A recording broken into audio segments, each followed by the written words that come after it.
delighted to welcome today Deepak Acharya, Global General Counsel and Chief Legal Officer of the Aditya Birla Group, a preeminent industry stalwart. Deepak, our theme for today is a discussion in terms of the role of competition law and how that impacts M&A and India's economic development. The Competition Commission of India, in terms of its merger control trajectory of over 14 years, has had an admirable track record.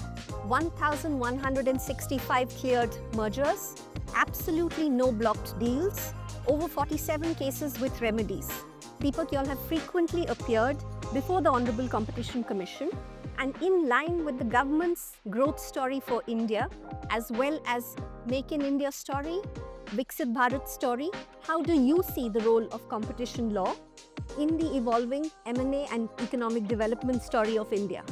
So thank you very much, Nisha, first of all, for giving me this opportunity to present my personal views on the competition law and interplay with the M&A.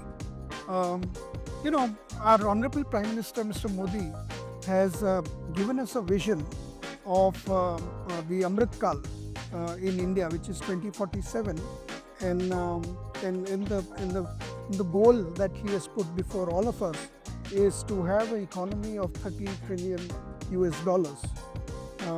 is our duty as an industry also to make sure that that vision is a reality for the country. As far as competition law is concerned and Competition Commission is concerned, they have actually identified very important 3 goals already, and I'm glad that the Commission has done that already. And the first and foremost is how they would want to focus on interplay of economic analysis into the competition policy. The second goal that they have already identified and shared is about how they would want to ensure that public policy policymakers, government, and the commission and industry, they work together and they collaborate together in order to make sure that there is a competition in the marketplace. And the last but not the least, they want to ensure that a digital marketplace is understood well by the Commission, and the contours of competition law in the digital marketplace is appropriately addressed in their policy and in their Commission's regulations at the right time. So I think that these 3 focused areas that they have already identified, I think Commission is on the right, absolutely right focus. The other part which is important in the way Commission has been working is we all know that in the M&A space, there's not a single M&A that is actually stopped by the Commission so far, right? And the trend that we are seeing nowadays is that Commission is looking more and more towards behavioral remedies to address the competition concerns, as against looking at the structural remedies to address competition concerns. I think this is a welcome move, because what it does is it balances the interest of the marketplace, the interest of the competition, and that of the growth requirement of India. So it's, I think, a very good way in which Commission is addressing the growth that is needed for 2047 in India, at the same time maintaining the competitiveness in the economy. Thanks, Deepak. You're absolutely right. The Commission's stellar track record has been further cemented by the fact that on 10th of September 2024, merger control effectively underwent a big bang change. 3 key changes which happened, which brought India in line with international best practices and were a large part of industry's ask. Given how industry-friendly the Competition Commission is when it comes to M&A, the first big change was a reduction in timelines for review, and that is in terms of a phase 1 review. Reduced timelines now have moved from 30 working days to 30 calendar days with certain exclusions. In terms of a phase 2 review, it's moved from 210 calendar days with 2 working blocks of 30 working days each to 150 calendar days with certain exceptions. And in both of these instances, if at the end of the period, the Commission does not clear this in time, it's deemed approval. Obviously, that hasn't happened because the Commission is extremely efficient and efficacious. The second big bang change is the introduction of the deal value threshold in line with what other developed economies have. The US has a $119 million deal value threshold. Germany, Austria, and South Korea also have deal value thresholds. India has actually pegged it very well at a 2,000 crore deal value threshold, which is about $234 million, and therefore is almost twice the size of the US, again in line with India's growth trajectory. Apart from this, the third big bang change that we've seen as part of the merger control overhaul, which I specifically wanted your views on, Deepak, is in terms of standstill obligations and a derogation from that for listed companies. It has long been an industry ask that in the run-up to an open offer, when you're doing a series of acquisitions or you're closing out on the floor of the exchange, that should not attract gun-jumping penalties.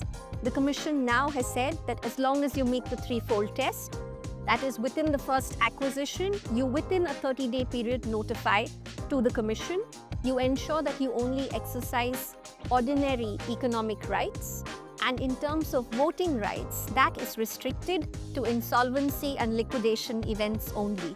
Deepak, I would very much welcome your industry views on these changes and what can be done further.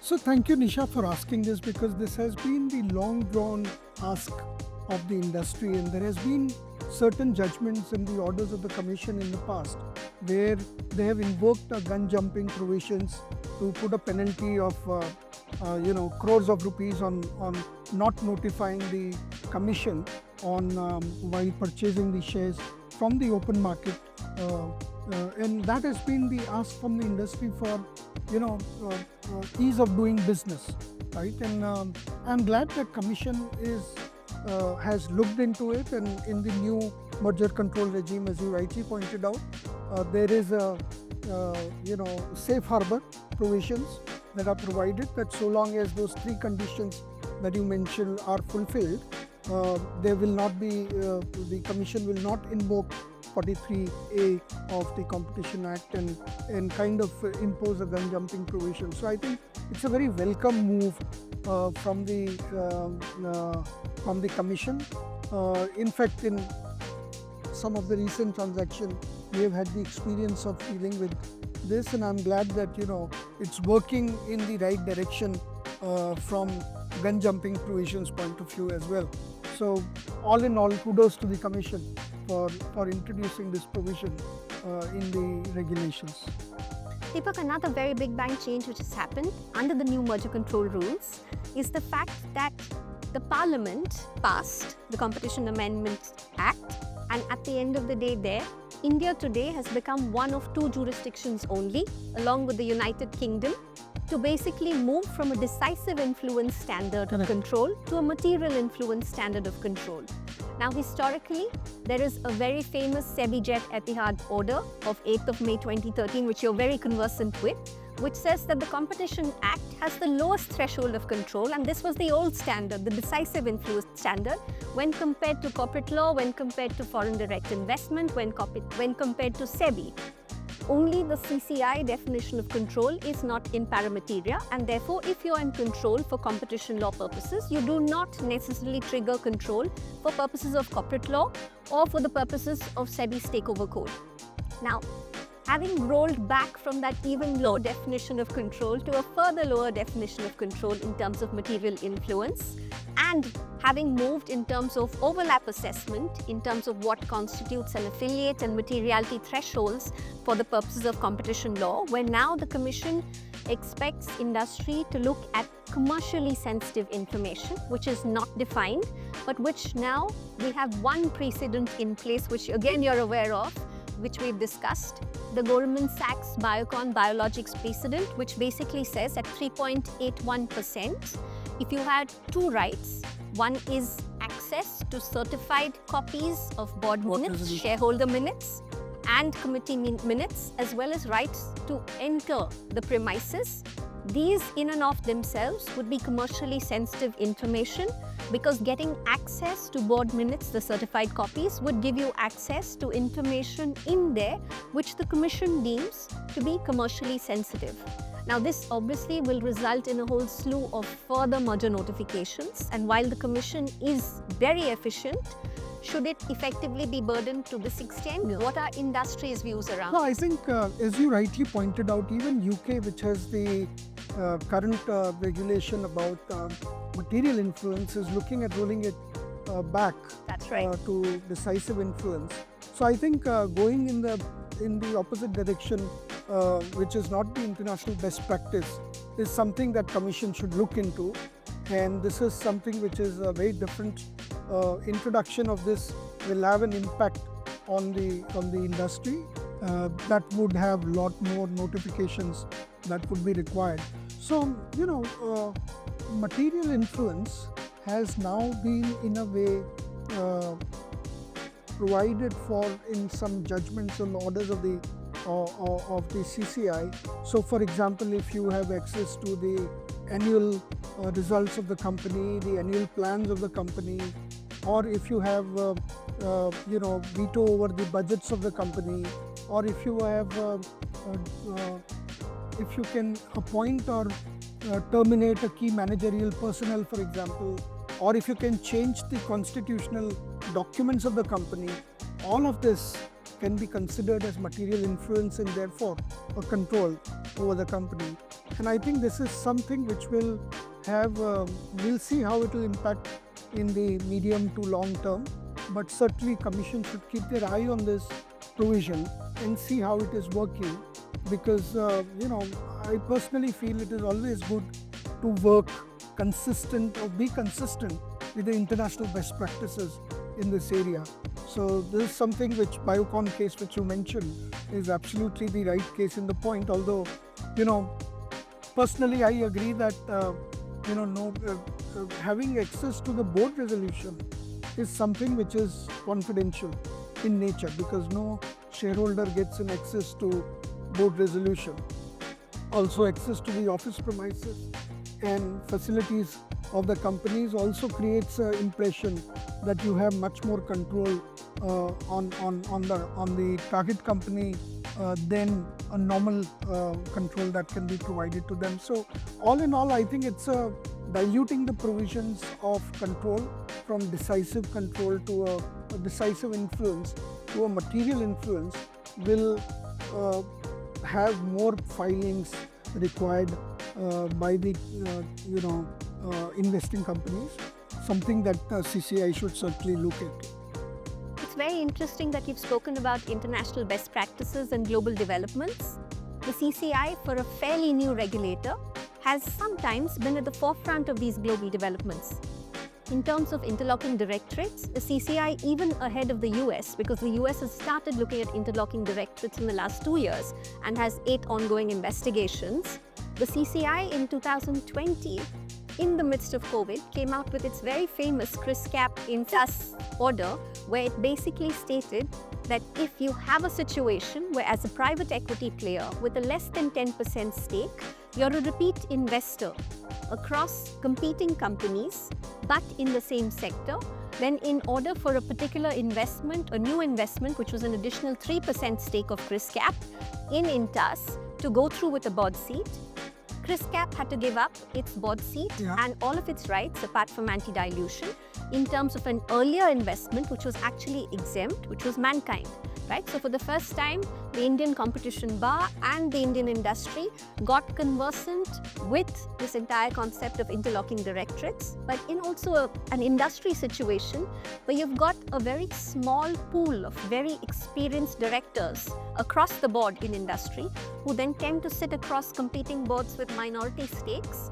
How does this play out in the real world? I think this is very new to India. In fact, globally, I think it's very new. And kudos to the CCI for coming up with this process and this thought process in terms of putting this kind of a requirement of designing from one company in order to get the approval for the investment in the other company. But my view personally is that they are again trying to balance here the interest of the shareholders and preserving the competition in the marketplace with that of the investment objectives. Many a times we have seen private equity players do have interlocking directorship in different competing companies, and therefore there is a fear that a competitive information from one company can be used in the other company, thereby reducing the competition in the marketplace.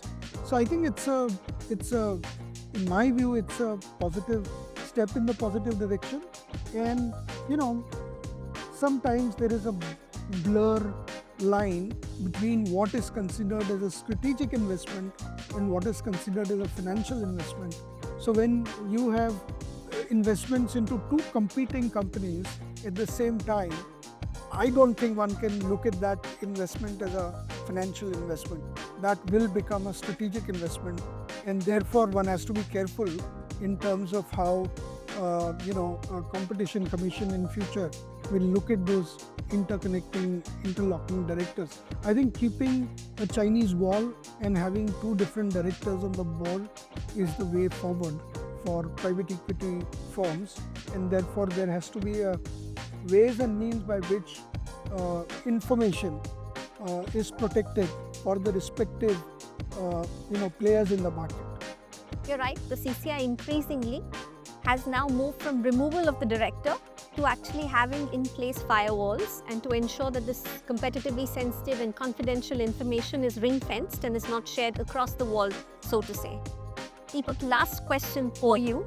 Given that you have so beautifully summed up how well the CCI has balanced both protecting competition in the markets in India, as well as ensuring that M&A goes unhindered, that growth, economic development and innovation are not impacted.